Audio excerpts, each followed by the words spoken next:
Well, I was actually trying to throw it to D. White in the corner, and KP jumped in front of it, and he threw it back to me, and I was surprised he threw it back to me. So I tried to get my feet in bounds as quick as possible and just let it fly. At the end of the day, I mean, that's kind of all there was to it. There was really nothing super detailed about it. D. White was actually going to be open in the corner because his man had fell asleep, and he was cutting open, but it just worked out that way. And you took a heat check. You get that shooter's roll.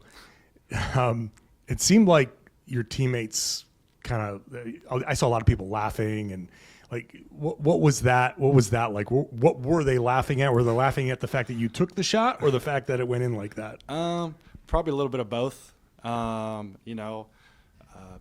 to have a lot of fun out there and with my teammates. And, they're probably just super excited for myself to get the opportunity and just have the game I did. And so it's probably just a little bit of both. Baylor, Joe just kind of pushed back on the notion of playing with confidence and said maybe that's an overused word. But he did compliment you. He said that he thinks you play with a chip on your shoulder and with an FU mentality. Mm-hmm. I'm just curious, do you agree with Joe's assessment there?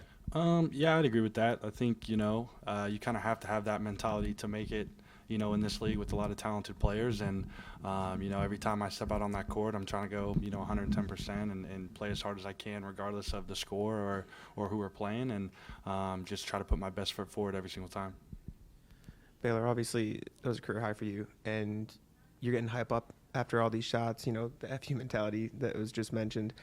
Hearing TD Garden's reaction, what was it like playing in that environment, and how does it compare to the other environments you played in? Yeah, it's pretty special. When I hit that buzzer beater and the crowd was going crazy, that was probably, top 3 environment I've ever been a part of, and obviously I've played in a lot of big, games, and so it's just special, and, that's obviously what makes Boston, so elite and, the best sports, town in the country, best city in the country. And then you hit the sort of blow a kiss 3 celebration. I'm curious if Jason co-signed that, or was that something you talked about? Yeah, we talked a little bit about it in the locker room, and I might have to start working on different celebrations. So, Baylor, what's the growth year been like? What's your rookie year been like? Can you kind of summarize what the growth is? What kind of player you are now than when you were drafted? Can you even compare those two guys? I think I've just done a good job of trying to just be where my feet are, whether that's Maine or here, and try to just learn as much as possible as I can from the people, up in Maine, and then, while I'm here as well, and just trying to take bits and pieces from everybody and kind of just mold it into my routine and how I go about things. And I think that's the biggest thing that I've seen over the course of the year is just the growth that I've learned, and just, staying ready for whenever my number is called. And what's the process like when the game slows down? Everybody's, it's fast, but it seems like it's starting to slow down for you. It's just obviously it's a lot of fun when it slows down and you feel like you're just out there playing free, playing loose. Coaches got a lot of confidence in you, players got a lot of confidence in you. That's what the game is all about, and that's how I enjoy playing. You're obviously someone with a football background. We see you out there, hustling in, crashing the glass for rebounds, dove on the floor for a loose ball. What role do plays like that play in getting you in a rhythm offensively? Mm-hmm. Yeah, I think it's big. I think obviously, my role offensively is not necessarily super big, and so just being able to impact the game in a lot of ways, and in whatever way possible, can get me going, offensively.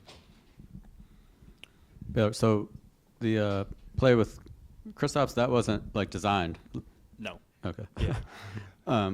What's the process been like kind of grasping 2-for-1s? You have the one at the end of the third there, kind of getting the layup, followed by that 3 that set it up. Obviously in college you see them, but not as often in terms of the timing and kind of getting a rhythm for it.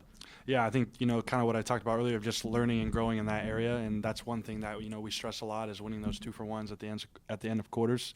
And so just learning that, knowing that when I'm in that situation, what to look for and when we're trying to shoot a by and all that. And, we talk about it a lot, and so when we're out there on the court, it's kind of just second nature to be able to realize that. Thanks.